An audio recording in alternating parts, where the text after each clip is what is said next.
Mwaramutse neza nanone abanywanyi b'ibiganiro vyacu abatwumviriza amerere mu bice bigiye bitandukanye turabaramukije twongera no kubaha ikaze ngakuri no bonesha kure ya channel yanyu Burundi News TV bonesha kure imwe rugende ibandanya koshikiriza amakuru akomeye cyane amakuru yihuta agezweho aravugwa mu bigendanye n'umutekano politike diplomasi ndetse n'ibindi bigiye bitandukanye amakuru yihuta adafise ivumbi adakoza amaguru hasi tugiye kurabera hamwe doniri ry'amakuru akomeye cyane akomeje kugenda aravugwa z'umwariko akaba ari amakuru yihuta cyane iyo kuri uyu wa kabiri tukaba turi kwigenekerezo ya 15 ukwezi kwa gitugu 2024 turabahaye ikaze mwese dore ingingo nkuru rero turibanda muri kino kiganiro cyacu cy'uno mwanya mu nyuma y'uko nga muri Kibitoke by'umwariko yakomeje kugenda haribonekeza ibiziga bitari bikeya by'abasoda bariko barapfa ndetse by'umwariko bikaba bivugwa ko abajejwe amatohoza ndetse n'igendereza muri icyo gice canke mu ntara Kibitoke aribo bariko baragira uruhare muri izo mpfu mu nyuma y'uko kandi n'abahegereye bavuga ko abasoda benshi bakomeje kugenda barapfa cyane n'imfungwa zimwe na zimwe ziko ziravanwa i Bujumbura ndetse no mu yandi mahero ajya atandukanye cyane imfungwa by'umwariko zirimo izagize uruhare mu kwiyamiriza ikirungo ca gatatu cy'umuhisi Petero Nkurunziza ndetse akiyongeraho n'abandi bagerageje gutembagaza ubutegetsi bwa Petero Nkurunziza mu mwaka wa 2015 hakiyongeraho kandi n'abandi bagiye barafatirwa mu bikorwa bigiye bitandukanye haba ku butaka bwa Kongo ndetse n'abagerageje kwinjira mu gihugu cy'u Burundi bo muri Red Tabara umwari w'abaroberi usanzwe urarwanya ubutegetsi bw'u Burundi bakaba bakomeje kugenda baricwa umunsi ku munsi amakuru aravuga ko ujejwe iperereza muri iyo ntara ya Cibitoke yaje kugenda arahagarikwa ndetse akaba ashobora kuza kugirirwa nabi ni nyuma y'uko rero z'umwariko amaze igihe arakora ibikorwa bigiye bitandukanye bitari byiza afatanyije na baburamatari ndetse n'abayobozi mu gipolisi ndetse mu nzego z'umutekano abo bamaze iminsi barica abatari bakeya biravuga ko muri iyi ndwi iheze by'umwariko ibiziga bishika kuri 13 by'abasoda b'abarundi ari byo byibonekeje muri ivyo bice ariko kandi ntibyavuzweho rumwe hari bamwe bavuze ko by'umwariko babarishwe n'abandi bagizi ba nabi bo barabatiye mu birindiro byabo ariko abandi bavuga ko by'umwariko uyu mugabo erajejwe iby'iperereza ari umwe mu bantu bagiye baragaragara mu mabi menshi akaba yaje kugenda arahagarikwa amakuru aravuga ko uyu mugabo z'umwariko yarasanzwe azwi mu mabi menshi cyane ndetse hakaba hari n'umwe mu badandazi b'izahabu yaraherutse by'umwariko kushaka kwaka amahera menshi cyane biza kurangira bimukomeranye n'ubungubu akaba yaramaze kugenda arahagarikwa hari abanyagihugu benshi baturiye muri ivyo bice bavuze ko rero bishimiye yuko yoba yafashwe ndetse by'umwariko bakaba batifuza yuko yonagaruka mu bikorwa bigendanye n'amabanga makuru n'amabanga y'igihugu anga muri Cibitoke nyine uyu mukuru w'iperereza akaba yarahagaritswe mu ndwi iheze amakuru akomeza kugenda aradusumira nuko nyuma y'ivyo byaha byinshi cyane bigiye bitandukanye ndetse by'umwariko akaba yaraje kugenda aragaragara mu bikorwa bigendanye n'ubusuma aho yashakaga kwambura umudandaza w'izahabu nga mu gihugu cy'u Burundi miliyoni zishika kuri 75 nkuko amakuru akomeza kugenda aradushikira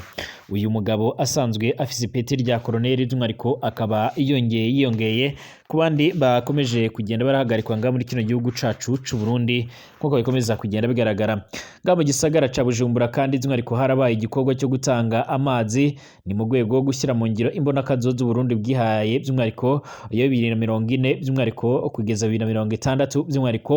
u Burundi bukaba burateye imbere gushika ubu ngubu by'umwariko abanyagihugu benshi cyane barakomeza kugenda bishimira iyo mbonakazo z'u Burundi bwihaye urongoye by'umwariko CNDD-FDD mu gisagara ca Bujumbura ndetse aherekejwe n'abandi bategetsi bagiye batandukanye bakaba baragiriye uruzinduko nga muri iyo ntara nyine bakaba baratanze ibikorwa bigiye bitandukanye ndetse tukaba turagaruka no ku majambo yabo baje kugenda baravuga aho by'umwariko baje kugenda bagaruka ku bikorwa bigiye bitandukanye cyane ibikorwa bigendanye by'umwariko no kuba inzego z'umutekano nga muri kino gihugu cy'u Burundi imbonera kunetse samarana ndetse n'abandi bakwiriye kurabira hamwe ndetse no gushyira imbaraga mu bikorwa byabo bya buri munsi bigendanye no kugarura amahoro n'ituze no kubungabunga umutekano w'abanyagihugu muri rusange sinabura kukubwira yuko kandi nubwo aherutse gusinywa amasezerano hagati yo ku ruhande rw'u Rwanda ndetse na Kongo i Rwanda mu gihugu ca Angola bariko bararabera hamwe rero by'umwihariko ibikorwa bigendanye no gushira kwihereza umwari wa FDLR. Kurande rw'u Rwanda baracyafise impungenge zigendanye no kuba by'umwihariko gahunda yo gusenya umwari wa FDLR by'umwihariko idashobora kuba yogenda neza. Ni nyuma y'uko hari amakuru akomakomeye cyane avuga ko hakomeje ibiganiro bikomakomeye cyane ku ruhande rw'u Burundi ndetse na Kongo, aba FDLR bashobora kwinjira mu gihugu cy'u Burundi bagahungirayo mu gihe ibikorwa bigendanye no kubaraso byo bitanguye. Ariko kandi by'umwihariko ntibanemera yuko iyo operasiyo ishobora kuba yozagenda neza bigendanye n'umubano ukomakomeye cyane inzego z'u Burundi, inzego za Kongo zisanzwe zirafisanye by'umwihariko namwe mu bayobozi bo muri FDLR. Ndabaye ikaze mwese rero by'umwihariko abatwumviriza baherereye mu bice bigiye bitandukanye, ndabahaye ikaze abatwumviriza bari mu gihugu cacu ciza cy'u Burundi, mu karere k'ibiyaga binini ndetse n'ahandi ku isi, ndetse ku mugabane w'Uburaya, Asia, Australia, Amerika ndetse n'andi hose. Turabifuriza amahoro y'Imana, turabifuriza kumererwa neza cyane. Hari ubwa mbere usenga rero bisonda kwanditse sabone kugira ngo ucaronga amakuru n'ibiganiro byacu bane natwe 5 kuri 5. Amakuru n'ibiganiro byacu nabisangize ku nshuti zawe muri rusange. Ikaze amakuru rero tuyatangurire nga muri kino gihugu cacu ciza cy'u Burundi. Mu nyuma y'uko ngaha muri Cibitoke ahasanzwe harabera cyangwa se hasanzwe hari urugabano rw'igihugu cy'u Burundi ndetse n'igihugu c'abanyi c'u Rwanda ndetse n'igihugu ca Kongo, akaba ari hamwe hakomeje kugenda hibonekeza ibiziga by'abasoda b'Abarundi bakomeje kugenda baricwa, aho muri indwi iheze ibitigiri by'ibiziga by'abasoda b'Abarundi bikomeza kugenda biriyongera, ikakaba ata muntu n'umwe azi imvano. Ariko kandi kubwo amasoko yacu araturuka muri ivyo bice, abanyagihugu bahaturiye bakaba bavuga ko kenshi babonye imodoka yujejwe iperereza by'umwihariko muri mwijoro baba bazi neza ko hari abantu bariko baricwa canga bamaze kugenda bicwa. Ubu ngubu uyu ajejwe iby'iperereza muri iyo ntara Cibitoke akaba yaje kugenda arahagarikwa mu nyuma yo gushinzwa ibyaha byinshi cyane bigiye bitandukanye. Iyi ntara irakomeza kugenda yibonekezamo ibibazo bigiye bitandukanye kugeza ubwo abanyepolitike bamwe na bamwe bakomeza kugenda bagaragaza ko iyi ntara by'umwihariko nta itandukaniye n'ikuzimu, mu nyuma y'uko ari hamwe mu bantu bakomeje kugenda hagaragara ibikorwa by'ubugizi bwa nabi, kunyuruza abantu, guhotora abantu ndetse n'ibindi bikorwa bitari byiza cyane. Uyu nguyu ajejwe iperereza rero by'umwihariko yarasanzwe aramenyerewe by'umwihariko mu mabi menshi cyane nk'uko bikomeza kugenda abigaragara, ndetse gushika ubu ngubu abatari bakeya bakaba baje kugenda ko bagaragaza ko banishimiye by'umwihariko itabwa muri yombi igihe cyangwa se kuba yaje kugenda aratarwa mu mvuto. Uyu mukuru w'iperereza rero akaba yarahagaritswe mu ndwi iheze. Amakuru dukura mu ntara ya Cibitoke aravuga ko Colonel Frégis Habyarimana yahora atwara iperereza muri iyo ntara yarahagaritswe mu ndwi iheze. Amakuru tumaze kuronka aravuga ko Frégis Habyarimana yagirizwa ubusuma ndetse n'ubugizi bwa nabi no kunyuruza abantu ndetse no kwica abantu, ndetse akarimo n'ubundi busuma yoba yarakoze mu iterabwoba ku mudandaza w'izahabu Frégis Habyarimana. Kandi aravugwa ko hari umudandaza w'izahabu azwi muri BRB, ni banki nkuru y'igihugu, yategetse rero kumuha ku nguvu by'umwihariko amahera yoba ashika ku miliyoni 75. Ayo mahera rero by'umwihariko uwo mudandaza rero yoba yarahamagawe mu biro bya Frégis Habyarimana hanyuma asinyishwa mu iterabwoba byinshi cyane yuko atanze ayo mahera. Wa mudandaza na bagenzi be by'umwihariko baba baraciye bariga Colonel Frégis Habyarimana bimuviramo kuba iyo hagarikwa. Turabandanya by'umwihariko kurondera idonido ry'amakuru ajyanye n'ihagarikwa rya Frégis Habyarimana nk'uko bikomeza kugenda bigaragara. Frégis Habyarimana aramaze kurongora by'umwihariko iperereza mu ntara ya Muramvya, Bujumbura, Mariye, Muyinga, Cibitoke, akiri Muramvya by'umwihariko ku igenekerezo rya mbere kwezi kw'icenda 2020. Frégis Habyarimana yarasohoye ijoro abasore babiri, Bienvenu Ndacayisaba ndetse na Jerome Ntakarutimana, abakura mu gasho ka komisarita igipolisi imuravya abajana mu iperereza. Kuva ubwo ngubwo rero ntibarigera barasubira kuboneka na rimwe. Mu gihe by'umwihariko yararongoye iperereza mu ntara ya Muyinga, Frégis Habyarimana yaravuzwe by'umwihariko mwinyuruzwa ry'umunywanyi wa Seneri Viateur Nzigo muri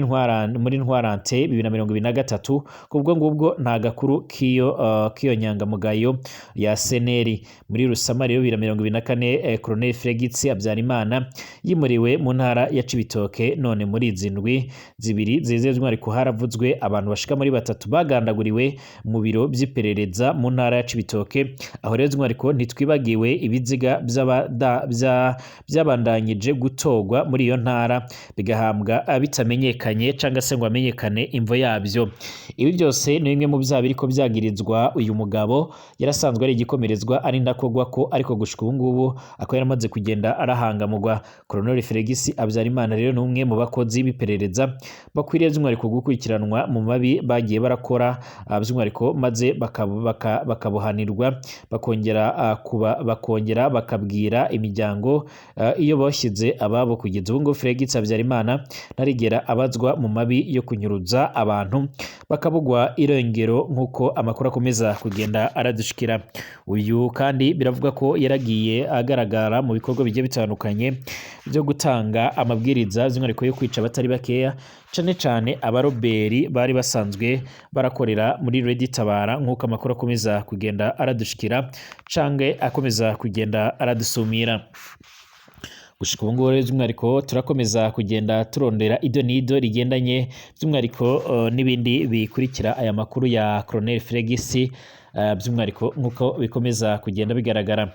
mu gihugu cacu c'u Burundi. By'umwihariko CNDD-FDD irakomeza gahunda by'umwihariko yo gukomeza gushyira mu ngiro imbonakazoza Uburundi bwihaye nk'uko bikomeza kugenda bigaragara.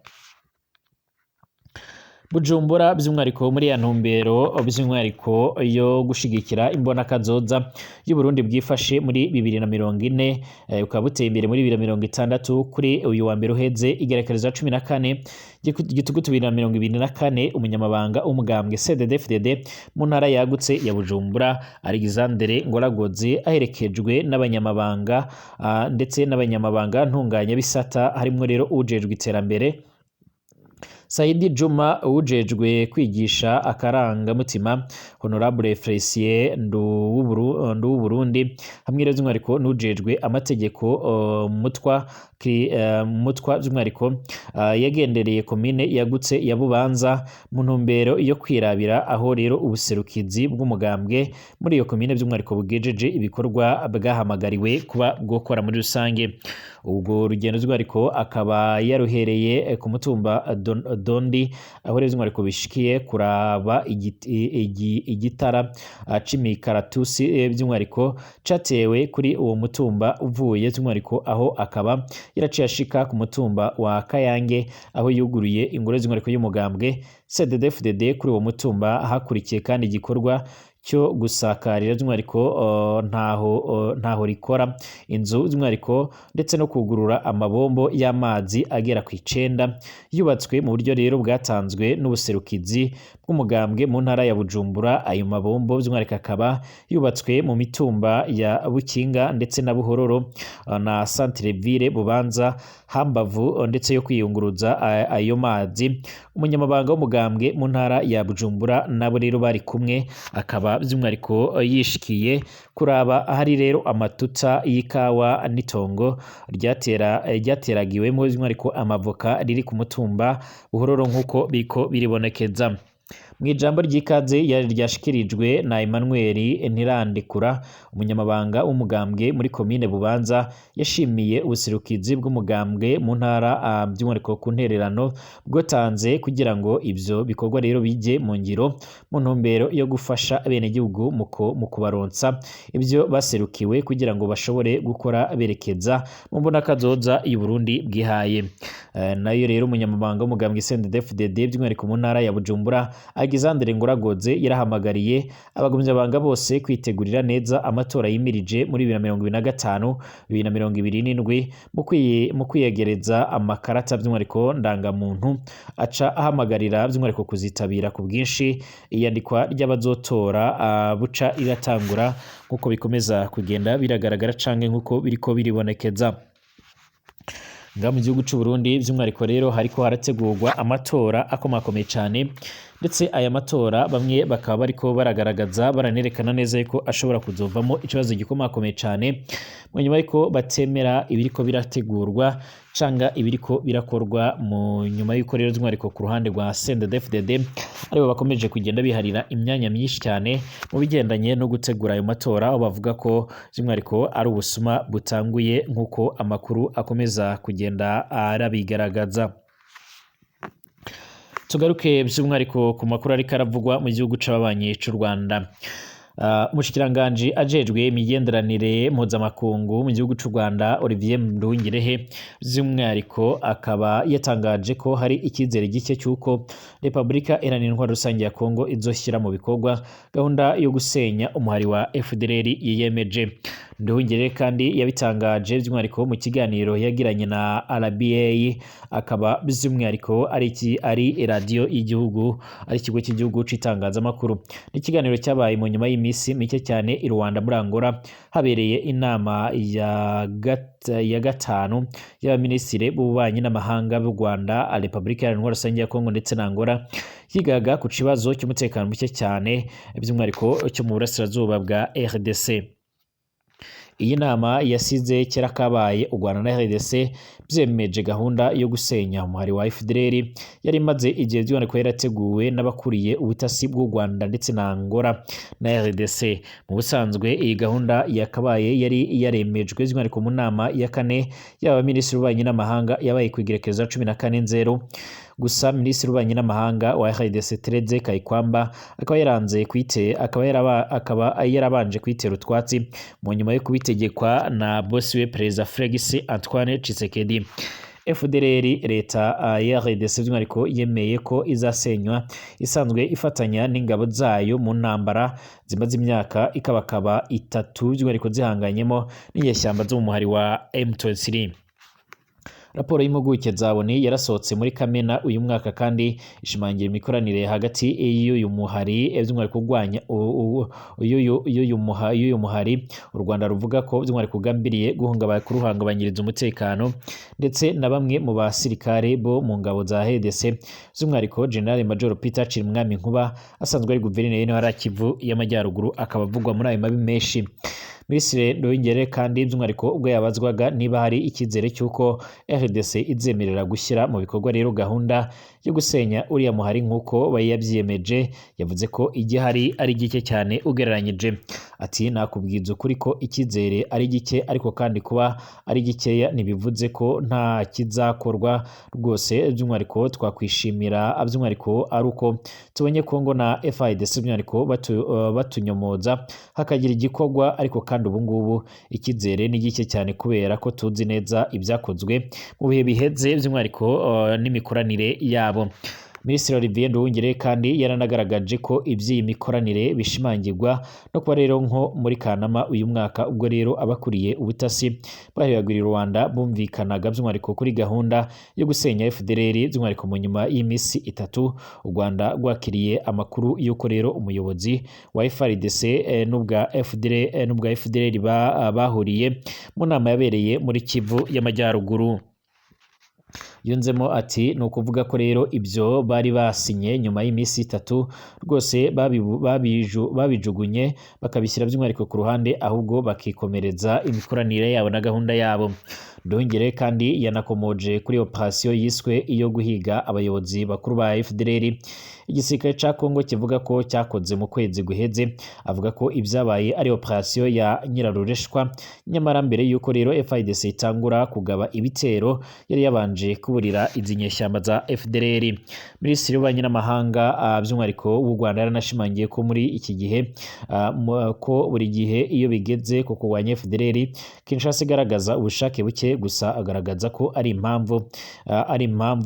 imishyikirano ikomeje kugira ngo harebwe niba ari zimwe ko ari icyahinduka. Yunzemo ko kuba rero FDLR yarandurwa burundu ari rwo rufunguzo rwo gukemura ibibazo bimaze igihe hagati y'u Rwanda ndetse na Repubulika Iharanira Intwaro Rusange ya Kongo. Hari n'abatajya umunwa mu kugaragaza ko kuba by'umwihariko harikomeje kugenda hibonekeza imikoranire hagati ya leta y'u Burundi ndetse by'umwihariko hagati ya leta y'u Burundi ndetse by'umwihariko na leta ya Kongo ari ikibazo gikomakomeye cyane, ndetse abatari bakeya by'umwihariko bakomeza kugenda bagaragaza ko by'umwihariko imikoranire ya leta y'u Burundi ndetse na General Major Peter Chirimwami nk'ubasanzwe arongoye intara Kivu y'Amajyaruguru by'umwihariko nabyo bikemangwa mu kuba by'umwihariko hashobora kuzokorwa ibikorwa bizotuma iyi FDLR ifasa ingingo yo kuba yorungikwa by'umwihariko mu gihugu cy'u Burundi, cyane ko hasanzwe hari n'abasoda bayo nk'uko amakuru akomeza kugenda aradushikira canke aradusumira. Kugeza ubu rero by'umwihariko hari icyizere gike cyane wa mugani kigaragaza ko hashobora kuzobaho operation zikomakomeye cyane zigendanye no gushyira ku iherezo uyu muhari wa FDLR. Ni FDLR imaze igihe bivuga ko rero ifisanye amasezerano akomakomeye cyane by'umwihariko na gahunda zo guhungabanya umutekano w'u Rwanda, ndetse kugeza ubu ngubu amakuru akaba akomeza kugenda aradushikira avuga ko by'umwihariko Congo na FDLR bafitanye amasezerano yuko nibasoza guhangana n'umuhari wa FDLR n'umuhari wa M23 bazofata ingingo yo kwinjira mu gihugu cy'u Rwanda, ariko kandi abavuye muri FDLR bati iyi ni inzozi zidashobora kuzosohora. Ndabashimiye, dusubira mu masaha ari imbere.